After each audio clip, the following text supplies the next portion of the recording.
You are watching Delhi News. आप sir बताएंगे कि आपने आज नशा मुक्त रैली निकाली है, कितने दिन तक रहेगा क्या रहेगा? देखिए, नशे का बढ़ता प्रकोप देखकर आपको उसी प्लॉट में हम लोग खड़े हैं जहां पर 64 बॉटल पुलिस ने पकड़ा था। फिर उसके बाद उसी बाथरूम के अंदर 1055 बॉटल 10 दिन के अंदर मिलती है और अभी भी लोगों का कहना है कि यहाँ पर नशे की बॉटलें सप्लाई हो रही हैं। तो नशा बेचने वाला कौन है? और अगर 2-4 लोग अरेस्ट होकर चले जाते हैं तो पीछे पूरा का पूरा साम्राज्य छोड़ कर जाते हैं, जो इन्हीं नशे के पैसों से पैसा कमाकर उनकी बेल वगैरह करवाने के लिए सक्षम हो जाते हैं। तो हमारी ये मुहिम जो है, ये 1-2 दिन की मुहिम नहीं है।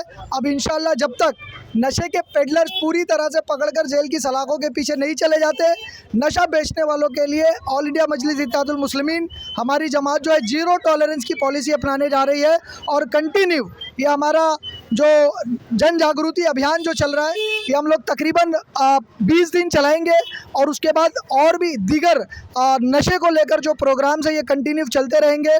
और ये प्रोग्राम्स अब से चाहे हमें 6 महीना चलाना पड़े, साल भर चलाना पड़े, 2 साल चलाना पड़े, पुलिस जब तक पूरी तरह शिकंजा नहीं कसती, हमारे प्रोग्राम्स चलते रहेंगे। आप एक तरफ रैली निकाले, वही क्षेत्र में सत्ताधारी पार्टी का कहना है कि क्षेत्र को नशे को लेकर के बदनाम किया जा रहा है।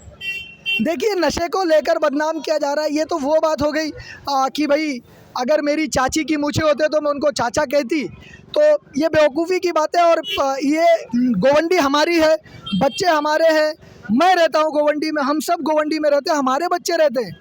कल को नशा हमारे घर तक पहुंच जाए, उसका इंतज़ार हम नहीं कर सकते। हम कोलाबा और फलाने दिमागे जगह से नहीं आते हैं।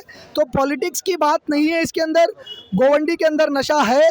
और अगर पॉलिटिकल पार्टी की अगर आपने बात किया तो समाजवादी पार्टी के लोग कहते हैं कि हम बदनाम कर रहे हैं, तो हमसे ज़्यादा बदनाम विधानसभा के अंदर जाकर बार बार नशे के ऊपर आवाज़ भी उठाते हैं। कौन? अबू हाशिम आज़मी साहब।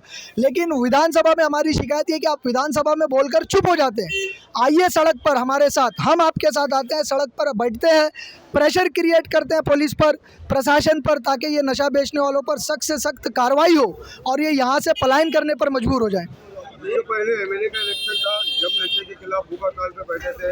अभी बीएमसी का चुनाव आने वाला है, फिर मुद्दा लेके नशे का शुरू हो गए यहाँ। देखिए, ये इंडिया है और इंडिया के अंदर साल भर कोई ना कोई इलेक्शन चलता रहता है। आप कोई भी काम कीजिएगा, पॉलिटिकल पार्टी जो कुछ नहीं कर रही है वो इसी तरह का इल्ज़ाम लगाते हैं। और इलेक्शन के पहले हमने नशे के खिलाफ भूख हड़ताल की थी 2 महीना पहले, और अभी भी कोई इलेक्शन का भरोसा है नहीं। इलेक्शन कल भी हो सकते हैं और फरवरी में भी हो सकते हैं और अप्रैल में भी हो सकते हैं। तो इस तरह का बोलना कि इलेक्शन आने वाला है तो हम नशे पर काम नहीं करें, तो ये जो बेवकूफ़ाना और अहमकाना बातें कर रहे हैं, वो इंतज़ार करें कि इलेक्शन के बाद वो काम करेंगे। इलेक्शन के पहले भी काम करेंगे, इलेक्शन के बाद भी नशे पर काम करेंगे। एक ऐसा ड्रग पेडलर पकड़ा गया जो आपके साथ नशा विरोधी जो सभा हुई थी भूख हड़ताल की, उसमें आपके कंधे से कंधा मिला गया, उसमें क्या किया? देखिए, आज इस रैली के अंदर भी हो सकता है कुछ ड्रग्स पेडलर आए, किसी के माथे पर लिखा हुआ नहीं है। और हमने जो प्रोटेस्ट किया था भूख हड़ताल, वो एक 17 साल के बच्चे का दिन दहाड़े कत्ल कर दिया गया था, उस कत्ल के खिलाफ थे हम और उन पेडलर्स के खिलाफ थे। आज जब उसने, जिसका आप नाम ले रहे हैं, उसने नशा बेचना शुरू किया, उसको पुलिस ने अरेस्ट किया। हम कभी नहीं चाहेंगे कि वो छूटे।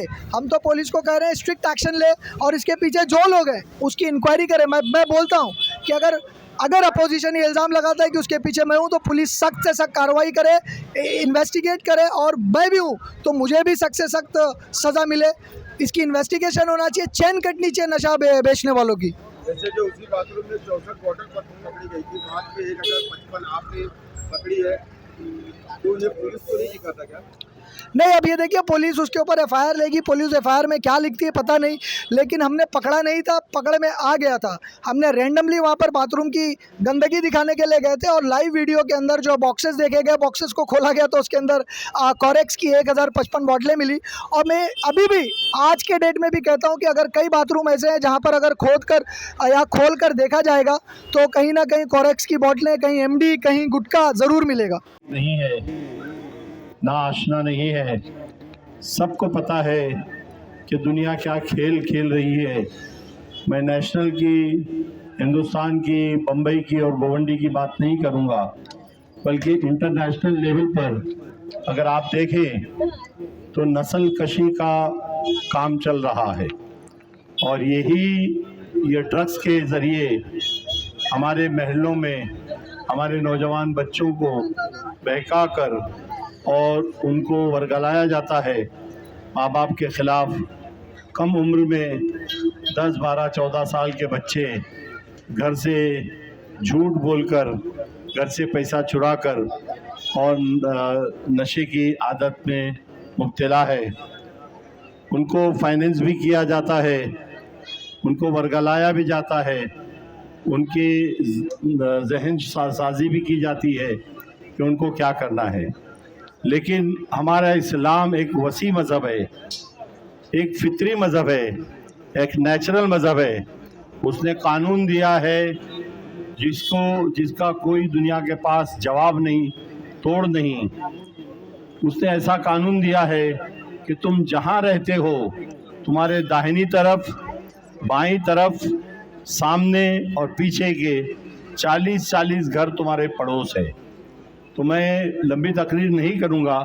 आगे अतीक सर जहाँ जहाँ इनके रुफ़का इस मिशन में जहाँ जहाँ इस फ़कीर को याद करेंगे, मैं हाजिर रहता रहूँगा। लेकिन आज एक सबक आपको देता हूँ। वो ये सबक है कि जिनको मुसलमानों से, अपने नौजवानों से, आने वाली नस्लों से मोहब्बत है कि इस्लाम का परचम बुलंद रहे, मुसलमान तरोताज़ा रहे, मुसलमान फ़तेह व कामरानी से हमकनार रहे, फ़तेह का सहरा उसके सर पर रहे।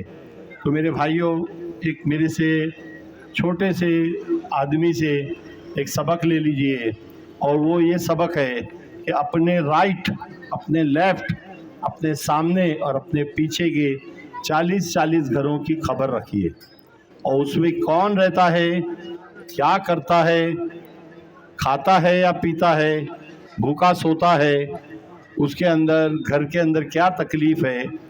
हर मर्द और औरत जो बाशऊर है, जिस पर नमाज फ़र्ज़ है, जिस पर रोज़ा फ़र्ज़ है, इस्लाम का अहकाम फ़र्ज़ है, उस पर ये तीन चीज़ें तो उस पर ज़ाती फ़र्ज़ है, लेकिन इज्तिमाई फ़र्ज़ ये है कि उसको 40-40 घर की खबर रखनी चाहिए।